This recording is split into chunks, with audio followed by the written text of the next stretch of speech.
Hey everybody, Jeff Marr with Elizabeth School District, and joining me is Bret McClendon, Principal of Elizabeth High School. Bret, thank you for joining us. Absolutely. Thank you, Jeff. So October is National Principals Month, and it's a month set aside to show appreciation to the hardworking principals, assistant principals, administrators, anyone who chooses this profession, because it's not always easy and comes with a lot of challenges and obstacles, but there's a lot of great parts too, and that's what we wanted to talk to you about, as well as your career track. So let's start with that and how you chose to go into education and eventually became a principal. Oh, wow. So I chose education because I realized I cannot do accounting, and being a stockbroker was not going to be in my future. Now, you have to remember this is 1985. Uh-huh. And so I had been doing some assistant debate coaching for a local high school, and it just kind of flowed from there, that teaching kids about debate and forensics, there was a natural fit to teach in general, and I have a love of history and political science, and voila, I became a social science teacher. And how long did you do that? I taught for 8 years. Okay. And then eventually you made the move to leadership. Correct. When did that happen? That happened in the fall of 2000. Okay.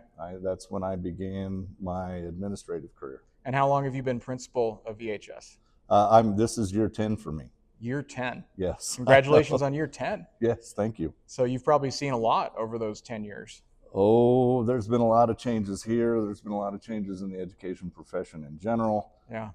You go back to some people may not even remember No Child Left Behind, and the advent of state testing and things of that nature that we've had to deal with. And so there have been a lot of changes. Cell phones, can't even, how that has changed the world in which we teach. Right. And let's talk about some of your favorite things about being a principal. What kind of rewards do you get out of every day of this difficult job? What I find to be the most absolutely rewarding is when I get to work with kids, and whether it's positive or sometimes seen as negative, but I get to work with kids to help them grow. One of the things last week, for example, we have several seniors that are office aides. And so I just start having conversations. What are you going to do next year? What are you thinking about? And they're, well, I don't know. Or I've got this plan. I said, okay, so what about this, this, and this? And they kind of take a step back, and it's like, great, it's September. We can start talking about this now so that when you graduate, you're ready. You've got a plan. The plan has been thought through, and you're ready to go. That's some of the most fun. Or working with kids that, having a bad day and they make a bad decision, but then you have a conversation, and it's not just all punitive. A lot of it is, let's own our mistakes, acknowledge them, and then how do we move forward and fix it and make sure that we've made somebody whole and that we don't repeat that mistake, right. Whether it's with a student, whether it's with an administrator, whether it's with a teacher. And, we do that too. I've had to sit down with kids and say, I'm sorry, I screwed up. And I think that kind of a relationship kind of helps them see that we're here for them.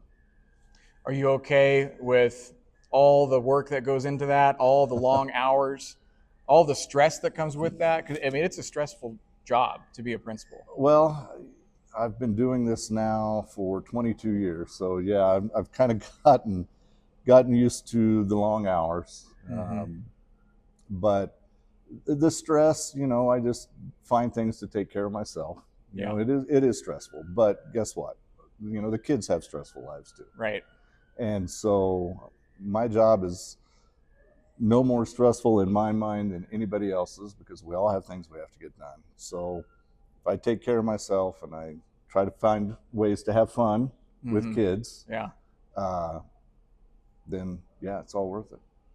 So what are some of your favorite moments looking back at the 10-year run here at Elizabeth High School? I know there's probably a lot, and there's probably a lot of highs that you've experienced, but anything that really comes to mind? Well, several years ago, we started the Homegrown Talent Initiative piece, which as you drive by out here, you'll see the profile of a graduate. Mm-hmm. Really excited about that. The ever-growing number of concurrent enrollment classes that we are able to offer students, whether they want to go to the military or a four-year college or a two-year college or a trade school. We give them the opportunity to experience college while they're here, and then they've got it in the bank. It's sitting there. They never lose that. And so I really like how we've been able to expand that. Very, very proud of our athletic performances, by our kids, obviously. Academic, we've had in the last 10 years 2 National Merit finalists, 2 Betcher Scholars. So academically, athletically, we've been able to produce some really, really amazing kids. And what would you say is your philosophy to being a principal? What do you like to apply every day in how you conduct yourself as a principal? Well, the first thing that sprang to mind when you said that was first do no harm. Yeah. My philosophy is help people where they are get to where they want to be, whether that's a teacher or whether that's a student. Where do you want to go? How can I help you get there? What do you want from this class or this year or this activity? How can I help you get what you want from that? And I bet you really love it when graduates reach out to you, the ones who graduated last year, 5 years ago, 10 years ago, and they reach back out to you and they let you know how they've grown in their professional and personal lives. That must feel really good to know you played a hand in that. It does, and I have students from when I was a teacher, so well over 20 years ago, that still are in contact with me periodically. And it's great to see, 15-year-olds that are now 40-year-olds almost and have kids and careers, and it's pretty special. And to also see those students who maybe weren't the best academically, but found their footing, found their way after high school because maybe they applied some other principles that they had learned in their time here at Elizabeth High School and turned out to be a success story. Absolutely. And that's one of the great things about high school is now is the time to find out not only what you like, but what you don't like. Right. Because if you choose to go to college and you're spending thousands of dollars and you pursue a degree and then you realize, oh my goodness, I don't like this. Yeah. You've wasted thousands of dollars. Here, you take classes, you have experiences, and you go, I like this, so I want to do more. Or, oh, I don't like this at all, and so I'm not going to do it. And it can save you money and opportunities down the road. And the last question for you is just your vision for Elizabeth and Elizabeth High School over the next several years, because you know that there's a lot of growth that is coming and that is already happening, but people want to preserve that small town feel that exists here, and you certainly feel that. I felt that, when I go to the football games and you get that small town feel where everybody kind of knows your name and supports each other. So how do you see that dynamic playing out? Well, I don't see that changing anytime soon. With growth is going to come challenges, obviously. But the thing is, we just have to stay true to who we are. One of the benefits may be we offer more opportunities for kids, but that doesn't change who we are culturally. It doesn't change what we stand for. And so I don't envision that changing for quite some time, if it does.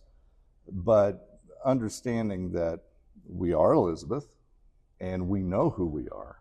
Right. And we're going to just continue to be that.